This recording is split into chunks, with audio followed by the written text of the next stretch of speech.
ஓம் சாய்ராம், ஜெய் சாய்ராம். என் அன்பு குழந்தையே, நடந்ததை நினைத்து நீ வருந்தியது போதும். நான் உனக்கு அளிக்கப் போகும் இன்பங்களை அனுபவிக்க நீ தயாராக இரு. வருகின்ற காலம் உனக்கு வசந்த காலமாகவே இருக்கும். இந்த உலகத்தில் நல்லதுக்கே காலமில்லை என்று புலம்புபவர்கள்தான் நிறைய பேர். அப்படியென்றால் இது உனக்கான பதிவு.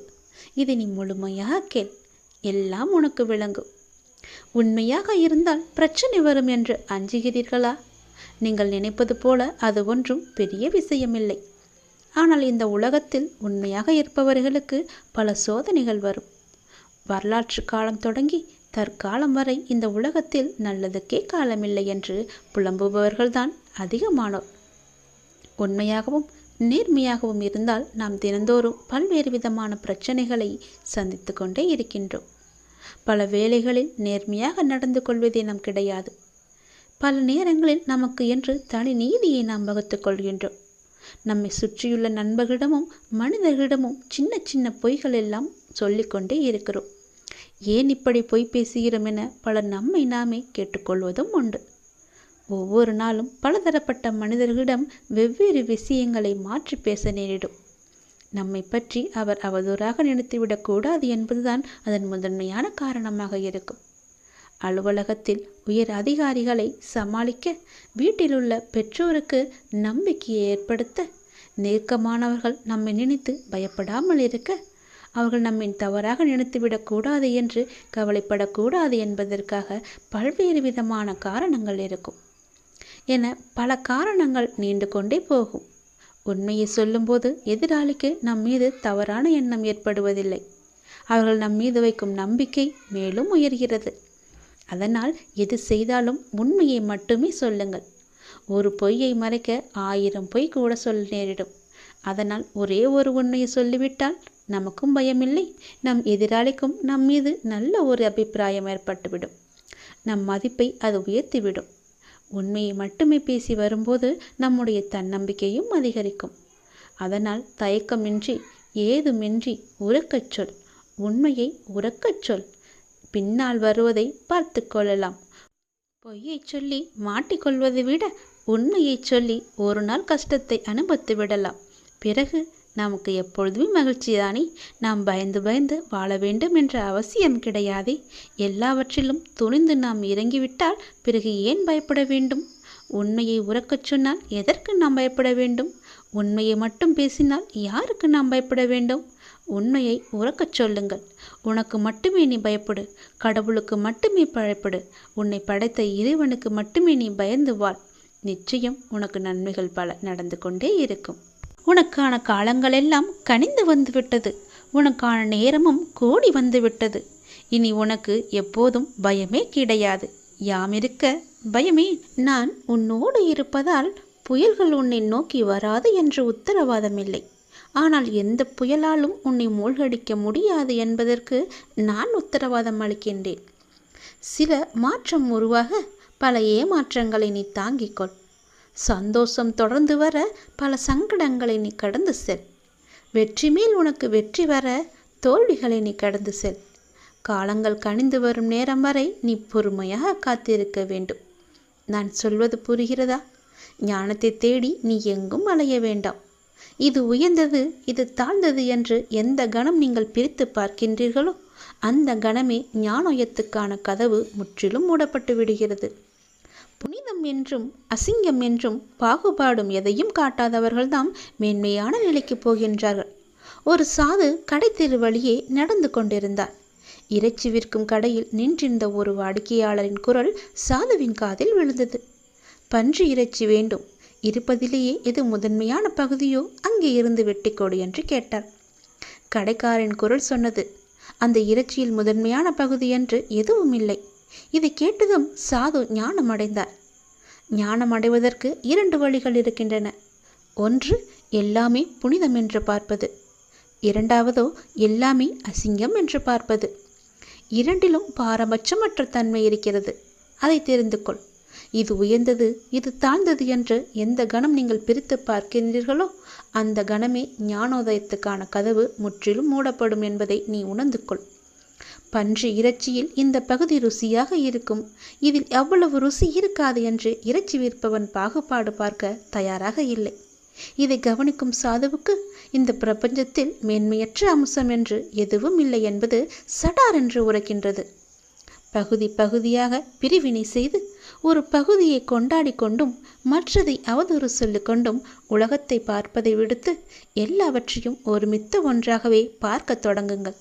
நிச்சயம் ஞானோதயத்துக்கான வழி என்பது உனக்கு விளங்கும். அதற்கான கதவு உனக்காக திறக்கப்படும். நான் சொல்வதை ஏற்க மனமிருந்தால் அதை ஏற்றுக்கொள். இன்பம் துன்பம் என்பது எல்லோருக்கும் வரத்தான் செய்யும். அதை நீ சமமாக ஏற்று வாழ பழகிக்கொண்டால் உன்னுடைய வாழ்க்கை சமமாக இருக்கும். எந்த மேடுபடமும் இல்லாமல் சந்தோஷமாகவே நீ போய்கொண்டே இருக்கலாம். எந்த பெரிய புயலும் உன்னை எதுவும் செய்யாது. எவ்வளவு பெரிய ஆபத்து வந்தாலும் அதிலிருந்து நீ சீக்கிரமாகவே மீண்டு வந்து விடலாம்.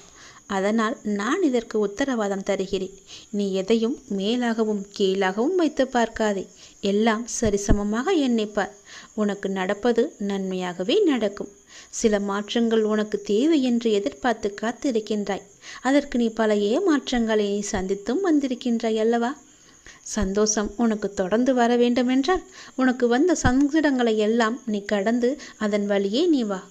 வெற்றி மேல் உனக்கு வெற்றி வர வேண்டுமென்றால் பல தோல்விகளை நீ கடந்திருப்பாய் அல்லவா?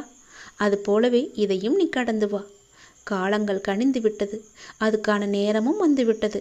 பொறுமையாக இருந்ததற்கான நல்ல பலனை நீ பெறப்போகின்றாய். சந்தோஷமாகவே அதை நீ அனுபவிக்கப் போகின்றாய். நல்லதே நடக்கும் உனக்கு. உனக்கான வெற்றி பாதையில் நீ முதல் அச்சை பதித்து விட்டாய். உன் பிரச்சனைகளுக்கெல்லாம் விடுவு காலமும் வந்துவிட்டது. ஆனால் நான் உன்னை இந்த பூமிக்கு அழைத்ததன் நோக்கத்தை நீ மறந்து விட்டாயே. மீண்டும் ஞாபகப்படுத்துகிறேன், கேள். நான் எப்பொழுதுமே உன்னை தனியாக விடமாட்டேன். நான் உங்களை ஒருபோதும் ஒரு சூழ்நிலைக்கு அனுப்ப மாட்டேன். நான் உனக்கு பின்னாலும் முன்னாலும் நான்கு புறமும் நீ நடந்து கொண்டிருக்கும் போதும் உட்கார்ந்து கொண்டிருக்கும் போதும் எங்கு சென்றாலும் உனக்கு முன்பாக நான் போய்கொண்டே இருப்பேன். உனக்கு துணையாக பின்னால் வந்து கொண்டே இருப்பேன். உனக்கு ஒளியாக முன்னால் போய் அதற்கான தீபத்தை ஏற்றி அதில் உனக்கு வெற்றி என்ற கிரீடத்தை தருவதற்காக நான் அங்கு இருப்பேன். நீங்கள் இப்போது எந்த சூழ்நிலையை எதிர்கொண்டாலும் நான் உங்களுடன் இருக்கின்ற என்ற நம்பிக்கையுடன் மட்டும் இருங்கள். மற்றவற்றை நான் பார்த்து கொள்கிறேன். உன்னுடைய வாழ்வில் இன்று முதல் உனக்கான காலத்தை நீ தொட்டுவிட்டாய். நீ கஷ்டப்பட்ட எல்லாவற்றிற்கும் உனக்கான நியாயத்தை நான் வழங்குவேன். உன்னை எப்போதும் என் நெஞ்சில் நான் சுமந்து கொண்டே இருக்கின்றேன். இன்று உனக்கான ஒரு நல்ல செய்தியை நான் பரிசீலித்தேன். ஞாபகம் இருக்கின்றதா? இனி தொடர்ந்து மேலும் உனக்கான நல்ல செய்தி வந்து கொண்டே இருக்கும். நீ மனம் தளராதே. மற்றவர்கள் உன்னை வசிப்பாடினாலும் நீ கலங்காதே. யாரை பற்றியும் நீ பேசாதே. உன் கோபத்தை குறைத்துக்கொள். உன் சூழ்நிலைகளை மாற்றி நான் அமைத்து தருகின்றேன். உனக்கான வெற்றி பாதையில் நீ முதல் அச்சை என்று நீ பதித்து விட்டாய். விரைவில் அது நீ ஓவியமாய் பயணிக்கப் போகின்றாய். இன்று நீ கண்ணீர் மல்க என் முன் நின்றாயல்லவா? என் பிரச்சனைகளுக்கு விடிவு காலம் இல்லையா என்று கேட்டாயல்லவா? அதற்கு நான் உனக்கு இன்று முதல் நேர்முகமாகவே பதிலளிக்க ஆரம்பித்து விட்டேன். உனக்கு நிச்சயம் நல்லது நடக்கும். வெற்றி பாதையில் நீ நடைபோடப் போகின்றாய். உன்னை விட்டு நான் எங்குமே போக மாட்டேன். உன் கூடவே இருந்து உனக்கு துணையாக எல்லாவற்றையுமே நானே செய்து தருகிறேன். எப்போதும் உன் கூடவே நான் இருப்பேன். எங்கு போனாலும் நீ செய்ய வேண்டியது ஒன்றே ஒன்று மட்டும்தான். எங்கு போனாலும் எது செய்தாலும் என்ன ஆரம்பித்தாலும் என்னிடம் சொல்லிவிட்டு செயல்படு. அதற்கான பதிலை நான் தருகிறேன். இல்லையென்றால் நான் உன் கூடவே வந்து அதற்கான ஏற்பாடுகள் செய்து அதை நல்ல விதமாக முடித்து தருகிறேன். போகும்போதும் வரும்போதும் என்னிடம் சொல்லிவிட்டு செயல்படு. உனக்கு பல நன்மைகளை அதில் நான் வைத்திருப்பேன். நிச்சயம் நன்மையில் முடியும்படி நான் அமைத்து தருகின்றேன். உண்டியலில் காணிக்கை செலுத்துவதற்கு பதிலாக உன்னால் முடிந்த அளவுக்கு பசியில் இருப்போருக்கு வயிறார உணவு கொடு. அதுவே கடவுளுக்கு நீ கொடுக்கும் மகிழ்ச்சி. கடவுள் எப்பொழுதும் உன்னை பற்றியே நினைத்து கொண்டிருக்கிறார். உன் துன்பங்களை பற்றியே நினைத்து கொண்டிருக்கின்றார். உன்னுடைய கர்மக்கள் எல்லாம் ஒழிய வேண்டுமென்றால் உன்னால் முடிந்த அளவுக்கு மற்றவருக்கு வயிறார உணவிடு. அது போதும். உன் கர்மாக்கள் எல்லாமே ஒழிந்துவிடும். இறைவன் நம் எல்லோரையும் மீண்டும் மீண்டும் படைப்பதற்கு காரணம் என்ன தெரியுமா?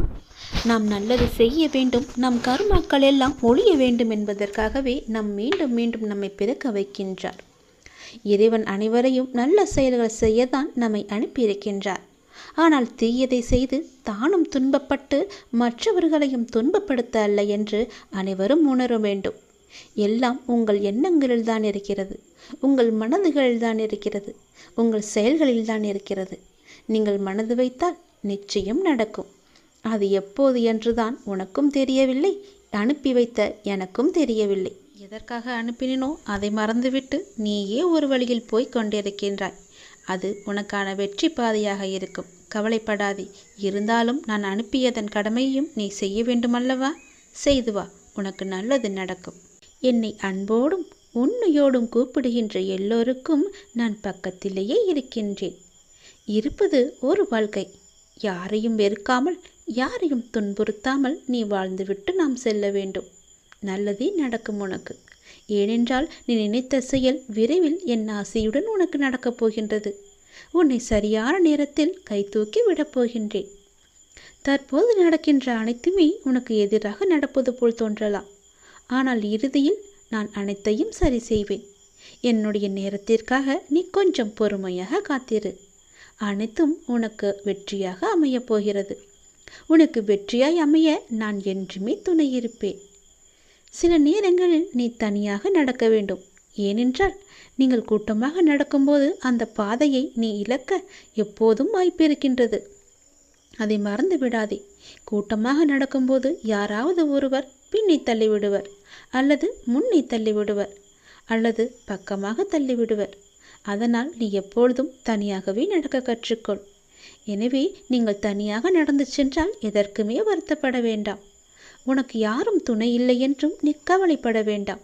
உன் அருகிலும் உன் பக்கத்திலும் எல்லா புறமும் நான் உன் கூடவே வந்து கொண்டிருப்பேன். ஏனென்றால் நீங்கள் இலக்கை அடைய நான் விரும்புகின்றேன். அந்த கடவுள் விரும்புகின்றார்.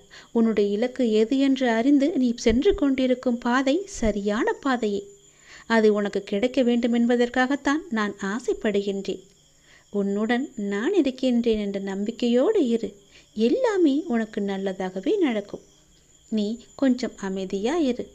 உன்னுடைய சோகம், உன்னுடைய கண்ணீர், உன்னுடைய மனவலி, உன் மனவேதனை அனைத்தையும் நான் அறிந்து வைத்திருக்கின்றேன்.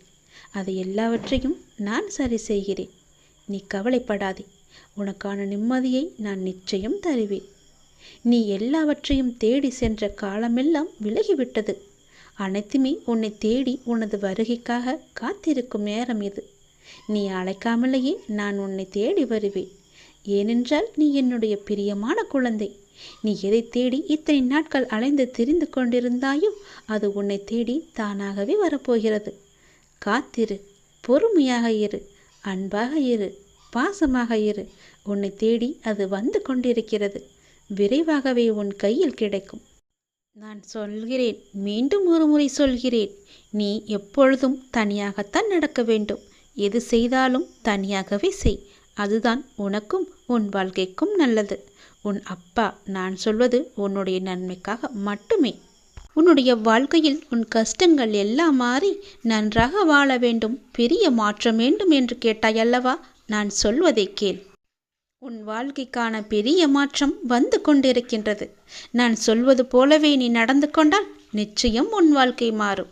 உண்மையாகவே உனக்கு ஒரு நிலை மாற்றம் தேவை என்றால் பிறரது பிழைகளை நீ உதாசீனம் செய்துவிடு. பிறர் பிழைகளோடு உனக்கு எந்த தொடர்பும் இல்லை. நீ யார்? அவர்களை பொறுத்த அளவில் குறுக்கிட கேட்கிறார்களா என்ன? அவர்கள் வாழ்வில் குறிப்பிட்ட உனக்கு எந்த உரிமையும் கிடையாது. நீ உன் காரியத்தை மட்டுமே கவனித்து வா. ஆனால் அதே சமயம் உன் பிழைகளை உதாசீனம் செய்து விடாதே. அவற்றை மாற்ற வேண்டியிருக்கிறது. அவற்றை வென்றெடுக்க வேண்டியிருக்கிறது. வழக்கமாக எல்லோரும் தத்தமது குறைகளை கண்டு கொள்ளாமல் பிறரது பிழைகளை பற்றி பெரிதுபடுத்தி பேசுகிறார்கள். அதுதான் அகங்காரத்தின் போக்கு. ஆகவே அகங்காரமற்று இருக்க வேண்டும். முயற்சிதான் வெற்றியின் முதல் படி. அதை அடைய எத்தனை முறை தோற்றாலும் முயற்சியை மட்டும் விட்டுவிடாதே. எண்ணத்தில் தூய்மையும், சொல்லில் இனிமையும், செயலில் நேர்மையும் கொண்டு அற வாழ்க்கை வாழ்ந்து வந்தால், நாம் எளிமையான வாழ்க்கையை வாழ்ந்து வந்தால் நிச்சயம் நம்முடைய வாழ்வில் நல்ல மாற்றங்கள் ஏற்படும். உனது எண்ணங்கள் அனைத்தும் தவறாக நடக்கின்றது, என்ன செய்வது என்று யோசிக்காதே.